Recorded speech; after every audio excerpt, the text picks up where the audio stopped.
silence. Each minute is a day since the last young man was killed. We didn't record all 4 minutes. This is 30 seconds of it.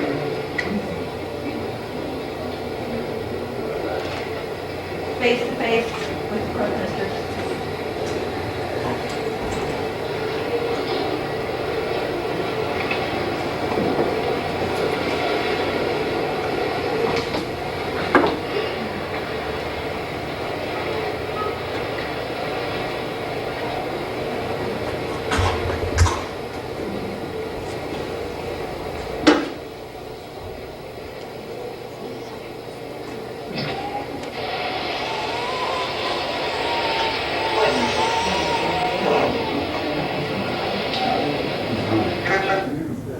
This is the officer that did the peace symbol earlier, and he's crying. Stand so that you're touching somebody's shoulder to shoulder, stand next to somebody. The clergyman. They feel the love in this place. He's from Cincinnati. Oh, wait. Oh, one. Yes, I'm calling him off the line.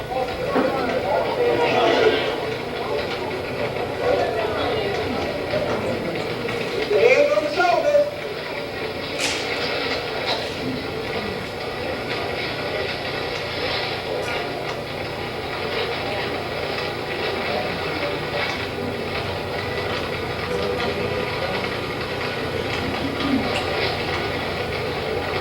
Mic check. Mic check. Mic check. Turn to your neighbor. Turn to your neighbor. Look your neighbor in the eye. Look your neighbor in the eye. Ask your neighbor. Ask your neighbor. Are you committed? Are you committed? To stand with us. Stand with us. Are you committed? Are you committed? To keeping this fight. To keeping this fight. Are you committed? Are you committed? To fight back. To fight back. To make proud. To make proud. Volunteering. Volunteering. For all our brothers. For all our brothers. For all our sisters. For all our sisters. Now do it. There you go. Amen.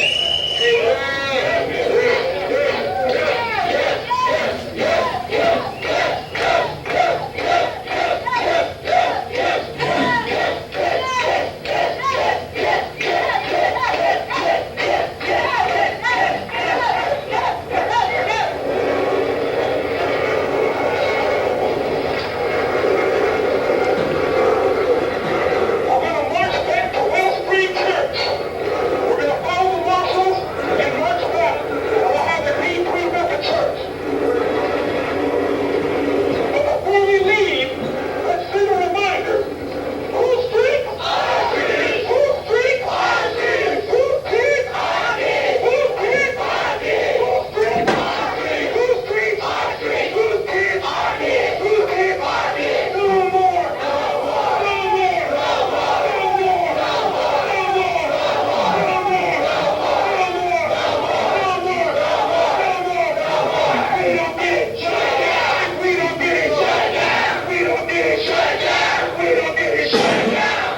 Show me what democracy looks like. This is what democracy looks like. Show me what theology looks like. This is what theology looks like. Show me what theology looks like. This is what theology looks like. Show me what theology looks like. That's the woman that was arrested. Things like protest and stuff like that. And all of the clergymen and women who were released on their own recognizances. All of the protesters at Walmart were set at bail for a minimum of at least $600 to hire. Thank you. A couple words you wanted to say about it. Cape Town, South Africa. So for me, when I see this, I have post-traumatic stress syndrome because this is the life I grew up under. The life where Caucasian police daily shot us without any questions, and it was a daily thing. So to me, I'm not just an observer. This hits me right down in my gut. I know the young people who work with Ohio Students Association are sick and tired of me because I'm always praising them. I praise them, I praise them, I praise them. as I tell them, at my age, it gives me hope when I see young people continuing what we have been trying to teach them. And it is important because we started as children, just like they are doing as children. Martin Luther King was a child. Malcolm X was a child. All the people that we know, who now we look at them as old people, they were children when they were out there in the streets. When we went to a meeting, a totally different meeting that had nothing to do with Ferguson.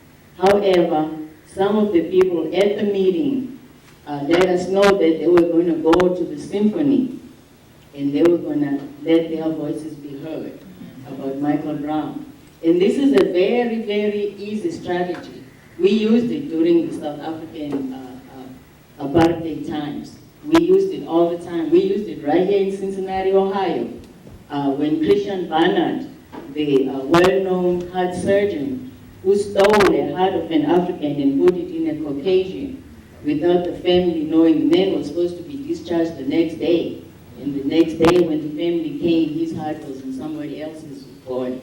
And we were not allowed to talk about it. But when he came as a hero to America, we went in and we had our signs with big old sheets. And right in the middle of his speech, we did exactly what the young people in St. Louis did. And that taught even their hosts something different. It's a teaching method. It taught the audience, it taught even the organizers who brought him here something totally different about him. So it's a peaceful and a strategy that works.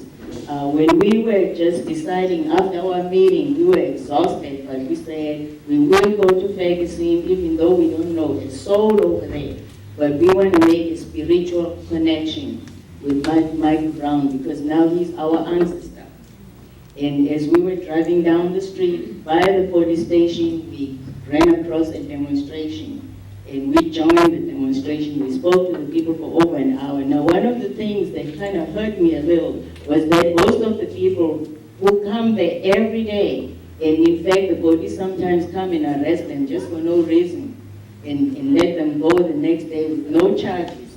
But they do that to intimidate them. But they come back and come back and come back and come back. They are resilient. That's a lesson we have to learn, to be resilient. But one of the things that kind of concerned me was they had never heard of what happened in Beaver Creek. And we started talking about it. And as soon as they found out, they were so interested. We were exchanging numbers, we were exchanging names, and they made a commitment that no more. Everybody will know about it in the St. Louis area. So it's very important for us not to depend on the 6 o'clock news, not to depend on CNN, but to depend on ourselves. Let's use our drum. That's what the drum is for. Let's use it. And so that we don't reinvent the wheel. We can work together, we can learn from one another. It is very, very important. And one last thing, it's extremely important for the community to watch out and take care of these young people.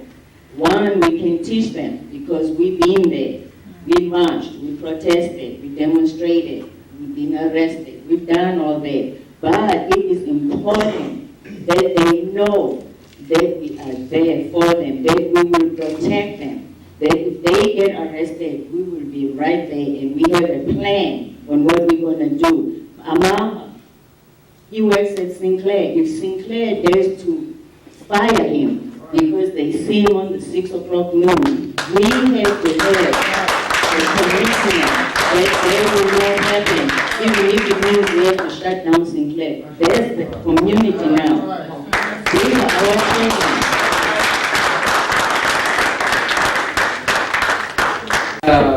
We already got something started on place. Right. Y'all can get with me on that. Okay, so why don't you head up a section to talk about that and inform everybody? So where you want to go right here?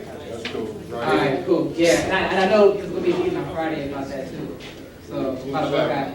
Okay, everybody's kind of find a space where I'm hoping that somebody within that group could make sure that you get the contact information for the people that are in that group so you can continue the conversation. The mayor may not have to take right now. Okay, and what my suggestion would be to work towards establishing one countywide for every county in Ohio. And if we can do that, other states are going to follow.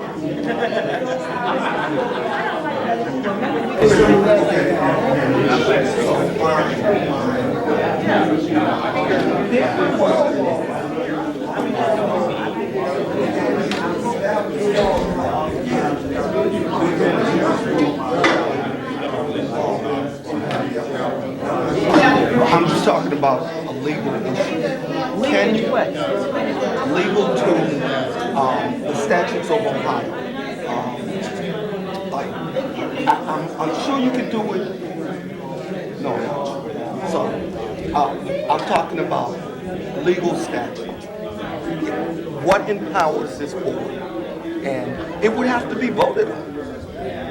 So it's an open question whether or not we would legally establish a citizens review board that would be over more than one jurisdiction. I mean, that's an open question. We don't have to answer it. That's when I lost track of Jesus, but I traveled in the history of how the AME Church was formed. And so that gave me a great sense of self. I don't want to be here today, but Mom and Dad said I had to be here, so I'm going to think about the revolution that occurred that created the AME Church. And now as I've gotten older to recognize that, yeah, it was a revolution that created it, but it was also following the teachings of Jesus as the radical. That this was a radicalization of this concept of equity. Absolutely. So with that in mind, still there are times when white people will come to the service or congregation. This is sort of thing in our hands that, it has to be structured like this. And even as, somebody who considers themselves anti-authoritarian like myself, it was hard to, sort of be like, okay, let go of some of this, and he's going to be okay.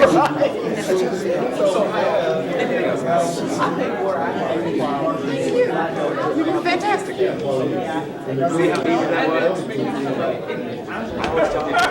don't say anything, if you don't sound like it, then you didn't say anything at the other. You did nothing at the other. I mean, it's like how do you pull all that together?